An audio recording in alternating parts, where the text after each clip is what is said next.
Às vezes a gente se surpreende com como que uma ação de desinformação se espalha tanto e tão rapidamente, mas fica só por aí, a gente não busca verdadeiramente a resposta. Uma última ação que me vem à cabeça é a do uso da imagem daquela moça componente do grupo sueco ABBA e colocando essa moça como uma juíza sueca que está falando sobre as fraudes nas urnas eletrônicas brasileiras. Bom, isso é absurdo em vários aspectos. E quando a gente olha uma coisa dessa e reflete sobre ela, a gente pensa assim: como é que isso espalha e como é que isso chega a tanta gente e também como é que tanta gente repassa isso?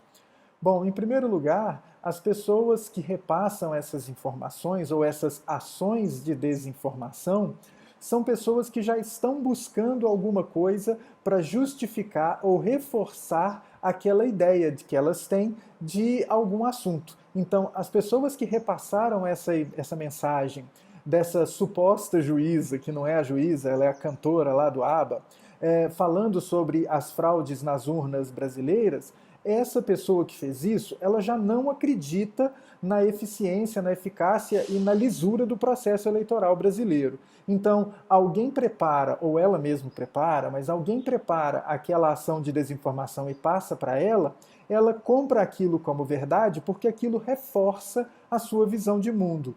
Né? Então é isso que na literatura se chama viés de confirmação. Então as pessoas elas vão ter uma propensão a acreditar com maior veemência naquilo que se alinha com a visão dela de mundo. Então, aquela notícia parece algo que é verossímil para ela, ela vai repassar.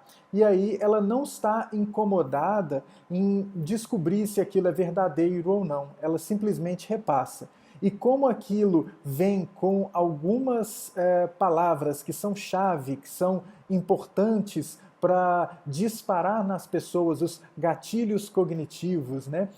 São palavras específicas que disparam na gente reações. Então, colocam-se essas palavras, por exemplo, a juíza destrói o mito das urnas verdadeiras ou da eleição, ou então descobre falsidade, né, fraude nas eleições e tudo mais.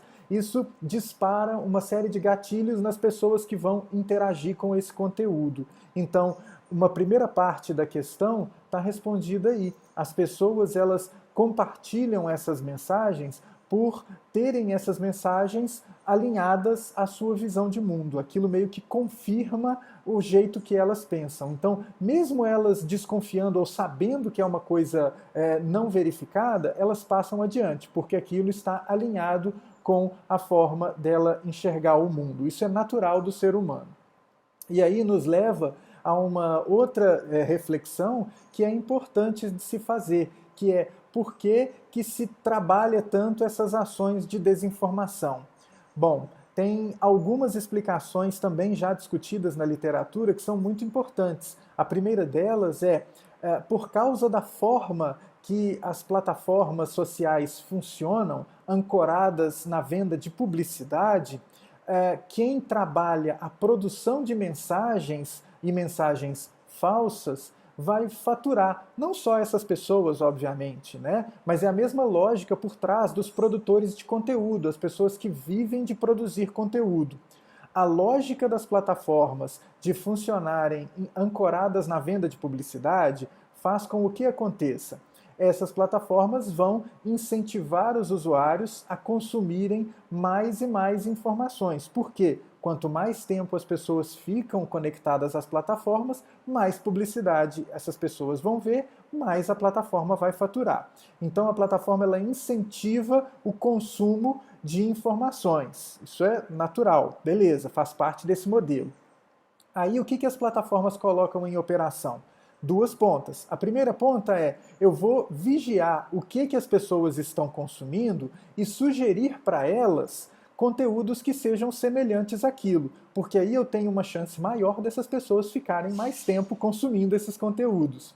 É isso que se fala quando se referencia à manipulação algorítmica. Então, os mecanismos de sortimento de mensagens que a gente vê nos nossos feeds e a recomendação, né, os mecanismos de sortimento e de recomendação de postagens, eles funcionam em cima disso. A plataforma vai sugerir para a gente conteúdos que ela suspeita, por causa da vigilância do nosso comportamento, ela suspeita que a gente vá gostar daquele conteúdo. Então vai mostrando mais e mais. Então essa é uma ponta.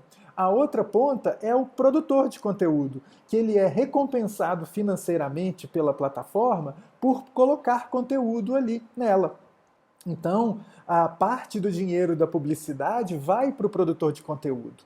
Assim, nesse sentido, esses produtores que produzem essas ações de desinformação, eles, em primeiro lugar, têm ganhos financeiros com elas. Então, à medida em que as pessoas vão compartilhando, que muita gente vai interagindo com aquelas postagens, os produtores de conteúdo vão ganhando dinheiro. Então, esse é um grande incentivo para que se continue produzindo essas ações de informação. Mas não é o único. Existe um outro ganho, que é o ganho social e, consequentemente, político dessas personalidades que produzem essas ações de desinformação, esses conteúdos falsos. Qual que é o primeiro ganho, o ganho social? É o ganho de influência. Essas pessoas começam a ser seguidas por outras pessoas. Né? Então elas começam a ser olhadas e, como elas produzem em grande volume esse material, elas estão lá ganhando o dinheiro que a plataforma paga, né, a parte da publicidade, e estão também ganhando número de seguidores, cada vez mais, fãs, seguidores, curtidores. Esse número serve para que esses produtores de conteúdo argumentem junto a anunciantes patrocínio. Então eles começam a ganhar como os produtores de conteúdo ganham. Então isso é também natural da mecânica dessas plataformas. E a consequência disso é a exploração política desse ganho social. Então a gente vê isso com o vereador aqui de Belo Horizonte, que foi bastante bem votado e depois foi o deputado federal mais bem votado do Brasil. Ele fez uso desse tipo de ação, produzindo muita coisa, bastante informação falsa e reverberando bastante, com um discurso bastante agressivo e que cola muito na forma de ver o mundo de uma boa quantidade de pessoas, e teve um ganho social transformado em capital político. Então ele transforma aquela influência que um influenciador digital tradicional, ele vai transformar isso em patrocínio, ação publicitária, né, tipo o Luva de Pedreiro, por exemplo, né, e vários outros.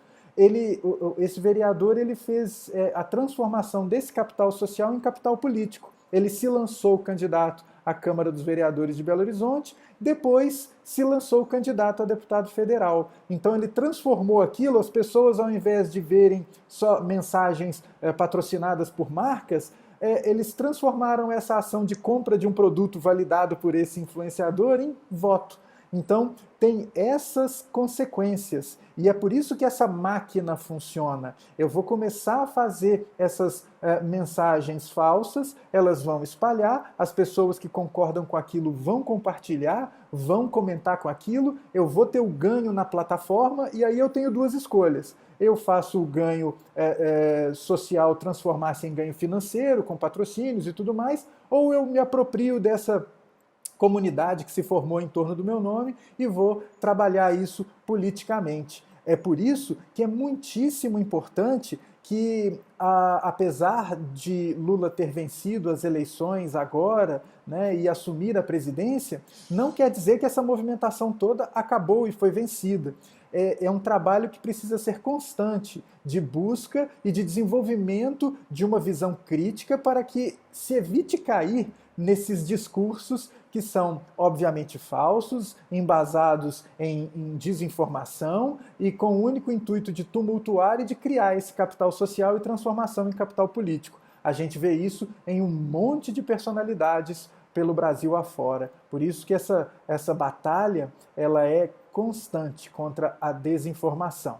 Bom, é isso. Pequenas reflexões apenas para a gente começar uma discussão. Estamos aí.